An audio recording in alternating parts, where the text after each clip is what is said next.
김기환 창업 컨설턴트와 함께합니다. 안녕하십니까? 네, 안녕하세요. 네. 자, 코로나19 이후 창업에도 많은 변화가 생긴 것 같은데요. 네.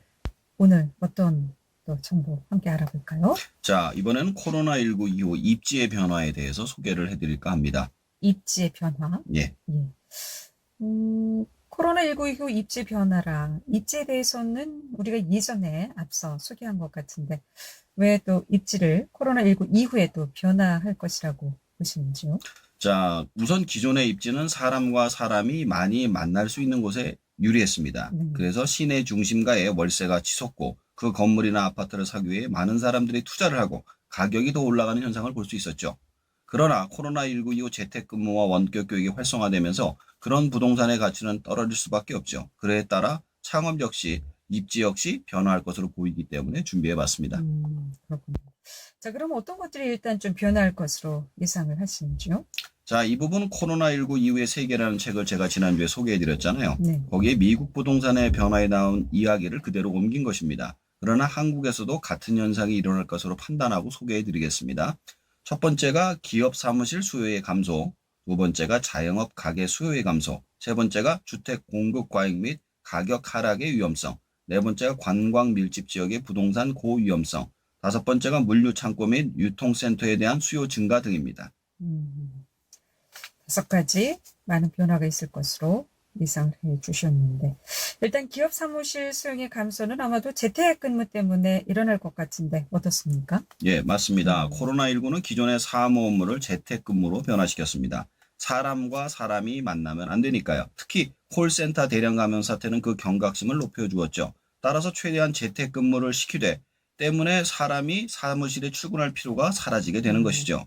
회사의 입장에선 비싼 땅에 사무실을 임대하거나 구입을 할 필요가 없기 때문에 많은 비용을 아낄 수가 있게 됩니다.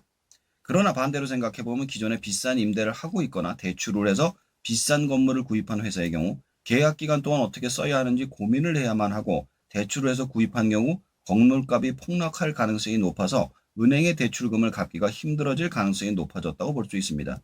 기존의 온라인 창업도 마찬가지로 사원을 모집하고 출근을 해서 일을 해야 하는 경우 사무실을 좋은 몫에 구입해야만 했지만 점점 그럴 필요가 없어지고 재택근무가 가능한 형태로 창업을 하게 될 것으로 예상됩니다. 재택근무가 많이 늘어나기 때문에 기업 사무실 수요가 감소할 것이다. 네.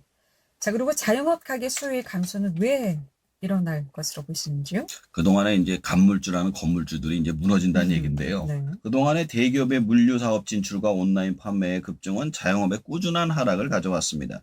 그러나 코로나19 사태는 기존의 자영업 가게 수의 대규모 감소를 가져올 거로 예상하고 있습니다.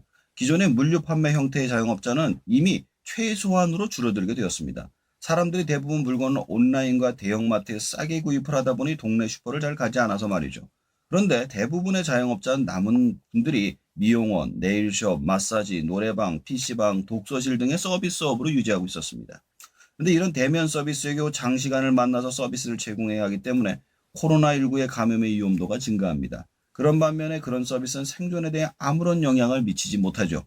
쉽게 얘기해서 안 가도 된다는 얘기입니다. 따라서 대규모 폐업이 불가피할 것으로 예상됩니다. 따라서 앞으로 코로나19에 대한 대책이 없다면 이런 종류의 창업을 하지 않으시는 게 좋을 것 같습니다. 그만큼 자영업 가게가 많이 또 감소할 것이다. 예. 예. 자, 그리고 주택 공급 과잉과 가격 하락의 위험성 상당히 좀 위험한 얘기처럼 들리는데 예. 이건 어떻게 좀 보십니까? 이게 제일 위험한 얘기예요. 네. 사실 우리가 우선 살고 있는 아파트나 주택을 보면 굉장히 밀집해서 살고 있어요. 그렇죠. 사람들이 살기 편한 곳에 살려다 보니까 몰려서 살고 있는 거죠. 근데 코로나19의 전염의 위험성 때문에 기존의 밀집한 장소에서 벗어나고 싶어 합니다. 그리고 기존에 벗어나고 싶어도 못 벗어났던 이유가 직장하고 학교가 가까이 있어야 되기 때문에 못했지만 현재는 재택근무와 원격 교육으로 그럴 필요조차 없어지게 됩니다. 따라서 소위 시내 중심과 밀집 지역에 탈출하는 사람들이 늘어나게 될 것입니다. 사람들은 여유 있게 넓은 공간에 가족들과 같이 살려는 경향이 강해지게 될 것이고 따라서 초고가의 시내 중심가서부터 투자 매력이 잃게 될 것이다 라고 합니다. 이것은 가격 하락으로 연결이 될 것이고 문제는 대부분의 사람들이 자산이 부동산이라는 점입니다. 대부분의 사람들이 아파트를 보면 대출하고 담보를 빼고 나면 화장실만 자기 거라고 보통 얘기를 하거든요. 네. 저도 마찬가지예요. 자, 부채비 이렇게 높은 상태에서 아파트 가격이 하락은 대규모 부실로 이어질 가능성이 굉장히 높으며 이게 한 나라의 규모가 아니라 전 세계적으로 올 가능성이 굉장히 높다라는 것이죠. 아파트 밀집보다는 이제 전원주택이라든가 그쵸. 시골로 들어갈 확률이 많기 때문에 예. 시내 중심지 주택이 많이 떨어질 것으로 예측해 볼 수 있다라는 네. 말씀이시죠. 자, 그리고 관광 밀집 지역의 부동산 고위험성은 어떻게 될까요? 자, 이제 관광 밀집 지역에 관광객을 상대로 기념품이나 서비스를 제공하는 것으로 생계를 유지하고 월세를 내거나 대출을 갚으면서 생활을 했습니다. 네. 근데 코로나19 이후 관광지를 방문하는 숫자가 대량으로 줄면서 관광 밀집 지역의 부동산이 굉장히 위험해지고 있다는 거예요. 거기서부터 이제 도화선에 타들어갈 수 있다는 거죠. 미국에서도 라스베가스나 나이아가라 폭포 같은 곳에 카지노 사업이 대량으로 무너지면서 엄청난 실업자와 매물이 쏟아져 나오고 있는 실정이죠. 아마 우리나라도 비슷한 사태가 벌어지지 않을까 생각을 합니다. 강원랜드 같은 곳을 비롯해서 각종 관광지의 높은 부동산 가격이 폭락을 하게 될 것이다. 따라서 기존의 관광지에 관련 물품 창업을 하실 생각이라면 좀 다시 한번 생각해 보시라 말씀드리고 싶습니다. 그렇다고 해서 당장 그렇진 않겠죠. 당장 그렇지는 않죠. 네, 좀 유지. 그게 이제 장기간이 됐을 때 이게 1년, 2년이 됐을 때 이렇게 될 것이다라는 예측인 거죠.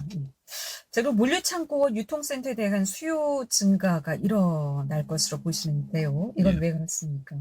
이번에 뭐 큐땡에서 좀 문제가 터져가지고 또 얘기가 나왔는데 네. 코로나19 때문에 온라인 판매의 폭발적인 증가 때문에 그렇습니다. 이런 식으로 폭발적인 증가를 하다 보니까 물류창고가 유통센터가 기존의 것보다 많이 필요하게 된 거거든요.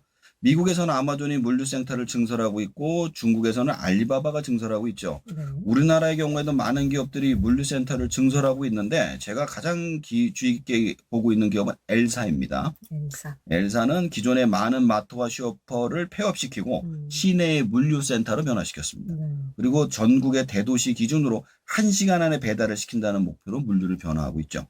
기존의 판매망을 물류망으로 변화시키는 겁니다. 이에 따라 기존의 물류센터가 시내에 멀리 떨어진 곳에서 엄청나게 큰 사이즈에서 시내로 들어와서 작은 사이즈로 바뀌는 현상을 볼 수가 있어요. 네. 빨리 배송을 해야 되기 때문에 그렇고요. 이렇게 물류 창고가 시내 근처로 오게 되면 그에 따른 배달 물류의 급장으로 그 배달 플랫폼 창업이 증가하게 될 것으로 예상이 됩니다.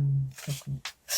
자, 코로나19 이후 입지 변화 다시 한번 좀 정리해 보겠습니다. 자, 코로나19의 영향으로 우선 재택근무로 인해 기업 사무실 수요가 감소하고요. 자영업 가게 수요가 감소가 이뤄질 것입니다.